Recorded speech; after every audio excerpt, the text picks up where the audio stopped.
Hello students, कैसे हैं आप सब। तो आज मैं अपने ही कुछ स्टूडेंट्स के रिक्वेस्ट पे ये वीडियो लेके आई हूँ।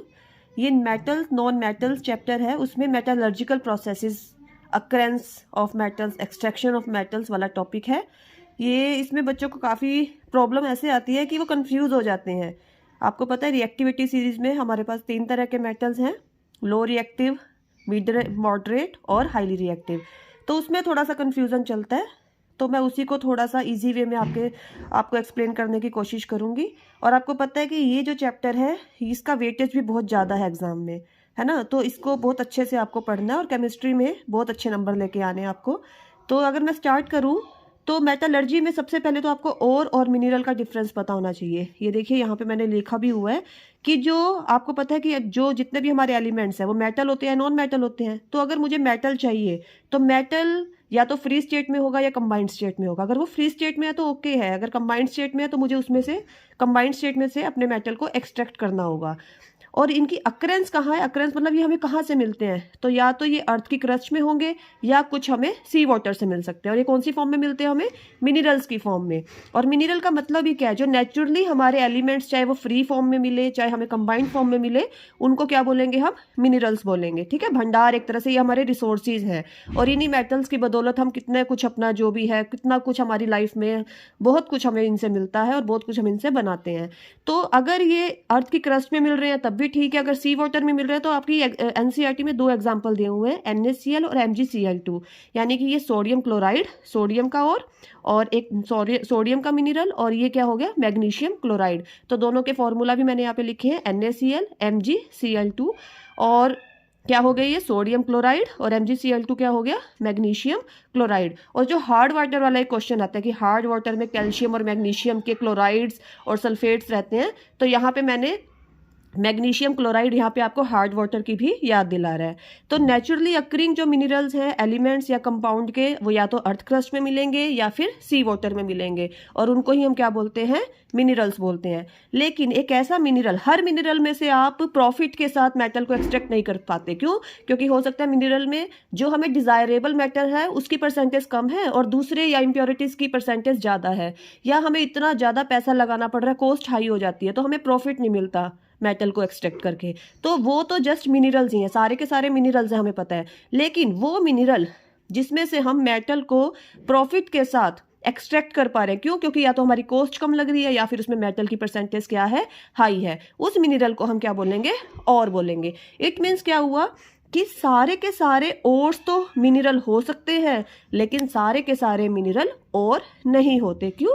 क्योंकि कुछ मिनरल्स ऐसे भी होंगे जिसमें से हम मेटल को प्रॉफिट के साथ एक्सट्रैक्ट नहीं कर सकते, तो ऐसे को हम मिनरल ही बोलेंगे। लेकिन जिस मिनरल में से हम मेटल को मेटल का परसेंटेज हाई होने की वजह से या कॉस्ट कम होने की वजह से एक्सट्रैक्ट कर पाएंगे, उसे क्या बोलेंगे, हम और बोलेंगे।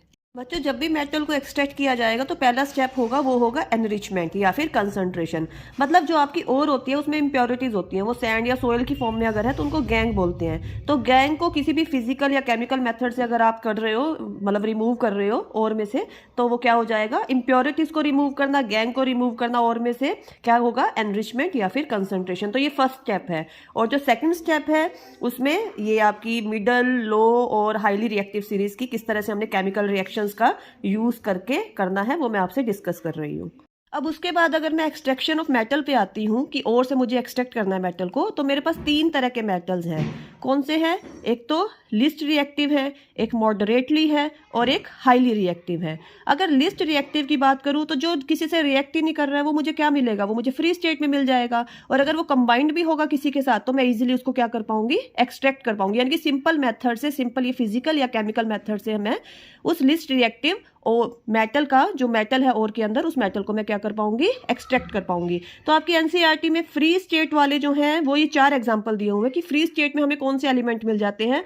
तो प्लेटिनम है, गोल्ड है, सिल्वर है, कॉपर है। तो ये चारों के चारों लिस्ट रिएक्टिव हैं, तो ये हमें फ्री स्टेट में मिल जाएंगे। लेकिन साथ ही ये भी दिया हुआ है कि जो सिल्वर और कॉपर है ये फ्री के साथ साथ कंबाइंड स्टेट में भी हमें मिल सकते हैं। तो अगर मुझे सिल्वर और कॉपर को उनकी ओर में से एक्सट्रैक्ट करना है और मुझे कंबाइंड फॉर्म में मिल रहे हैं, तो उनकी कौन सी ओर हो सकती है? उनकी या तो सल्फाइड ओर हो सकती है या फिर ऑक्साइड ओर हो सकती है। तो यानी कि जो लिस्ट रिएक्टिव वाले मेटल्स हैं उनकी ओर्स हैं वो हमें कौन सी फॉर्म में मिलती है? या तो सल्फाइड और फॉर्म में मिलती है या फिर ऑक्साइड फॉर्म में मिलती हैं। अगर ऑक्साइड है और आपको जस्ट क्या करना है, इनको गर्म कर देना है, हीट कर देना है। अगर हम इन ओर्स को गर्म कर देंगे तो चाहे वो सल्फाइड ओर होगी चाहे वो ऑक्साइड ओर होगी, हमें उसमें से मेटल एक्सट्रैक्ट करके मिल जाएगा। और उसके बाद जो मॉडरेटली है, मॉडरेटली में आपकी बुक में दिए हुए हैं जिंक, आयरन और लेड। मॉडरेटली वाली हमें दो फॉर्म में मिलेंगी, या तो सल्फाइड फॉर्म में भी मिल सकती है या फिर कार्बोनेट फॉर्म में भी मिल सकती है। और दोनों की दोनों फॉर्म्स को हम जब भी एक्सट्रैक्ट करेंगे मेटल तो किसमें कन्वर्ट करते हैं? ऑक्साइड में। और मे भी हमें नेचुरली वो ऑक्साइड फॉर्म में भी मिल सकती है। तो लिस्ट वालों की आपके पास ओर्स की दो फॉर्म कौन सी हुई? या तो सल्फाइड फॉर्म या फिर ऑक्साइड फॉर्म। और जो मॉडरेटली है यानी कि मिडल सीरीज में रहते हैं मेटल्स, यानी कि जो कंबाइंड फॉर्म में रहते हैं लेकिन वो मॉडरेटली रिएक्टिव हैं, तो उनकी मेरे पास या तो ऑक्साइड ओर होगी या सल्फाइड ओर होगी या कार्बोनेट ओर होगी। और उसमें भी मुझे क्या करना पड़ेगा? डिफरेंट मेथड्स, यानी कि मुझे जो ये वाली फॉर्म थी, ये लिस्ट रिएक्टिव थे, इनसे थोड़ा सा और ज्यादा मेहनत करके इस वाली फॉर्म में अपने ओर्स में से मेटल को एक्सट्रैक्ट करना पड़ेगा। ऑक्साइड ओर है वो ज़्यादा अबंडेंट है। क्यों? क्योंकि जो ऑक्सीजन है वो रिएक्टिव एलिमेंट है और अबंडेंट फॉर्म में मिलता है। तो ऑक्साइड ओर्स क्या है? हम मुझे यहाँ भी मिल रही है और यहाँ पे भी मिल रही है। अब मैं आ जाती हूँ लो रिएक्टिव वालों पे, जिसमें कॉपर, सिल्वर और मरकरी है मेरे पास, जिसमें से आपको जो एग्जाम्पल दिए हुए हैं वो मरकरी और कॉपर के दिए हुए हैं। ठीक है, अब मुझे पता है इसमें सल्फाइड और ऑक्साइड और है और जस्ट हीटिंग करनी है और हीटिंग से हमें क्या मिल जाएगा? प्योर मेटल, प्योर एलिमेंट हमारा एक्सट्रैक्ट हो जाएगा। अब मरकरी का देखिए, यहाँ पे आपका जो एग्जाम्पल दिया हुआ है कौन सी ओर ली हुई है? यहाँ पे सिनेबार ली हुई है, जिसका फॉर्मूला क्या है? HgS। तो अगर क्वेश्चन आ जाता है कि मरकरी की या फिर लो रिएक्टिव सीरीज की कोई भी एलिमेंट की आप मुझे और बताइए, तो यहाँ पे आपके पास एग्जांपल क्या हो गया? सिनेबार हो गया। तो HgS और जस्ट क्या करना है? हीट करना है। किसकी प्रेजेंस में? ऑक्सीजन की, एयर की प्रेजेंस में गर्म करना है। तो जो सल्फाइड ओर है वो ऑक्साइड फॉर्म में कन्वर्ट हो जाएगी। तो यहाँ पे मुझे जो ये था HgS था, मरकरी सल्फाइड था, ये किस में कन्वर्ट हो गया है?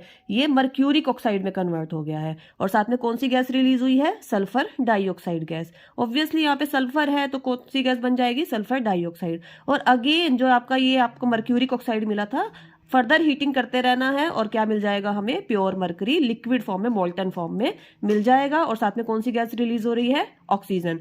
तो ये दो रिएक्शन आपको अच्छे से लर्न कर लेनी है। और उसके बाद जो सेकंड एग्जांपल दिया है लो रिएक्टिविटी सीरीज का, वो कॉपर का दिया हुआ है। यहाँ पे कॉपर की ओर ली हुई है। अब आपको पता है कॉपर की दो फॉर्म है, कॉपर सल्फाइड की फॉर्म है और एक कॉपर की ऑक्साइड की। ये है कॉपर सल्फाइड और ये है क्यूपरस ऑक्साइड। ओके, तो ये जो है आपका क्यूपरस ऑक्साइड है, इसको क्यूपराइट भी बोलते हैं। ये रेयरली मिलती है, ये वाली जो है रेयर ओर है और ये वाली ज्यादा मतलब अबेंडेंट फॉर्म में मिलने वाली ओर है सल्फाइड ओर।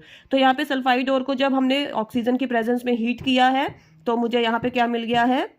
क्यूपरस ऑक्साइड मिल गया है। और फर्दर हीट किया है तो दोबारा से हमें क्या मिल गया? प्योर फॉर्म में कॉपर मिल गया है। तो आपको ये चार रिएक्शन, मतलब आपको मरकरी की भी दो रिएक्शन जिसमें एक सल्फाइड और एक ऑक्साइड, और ऐसी कॉपर की सल्फाइड ऑक्साइड, जस्ट हीट करना है और हीट करके हमें क्या मिल जाएगा? पहले ऑक्साइड बनेगा फिर प्योर एलिमेंट, पहले ऑक्साइड बनेगा फिर प्योर एलिमेंट।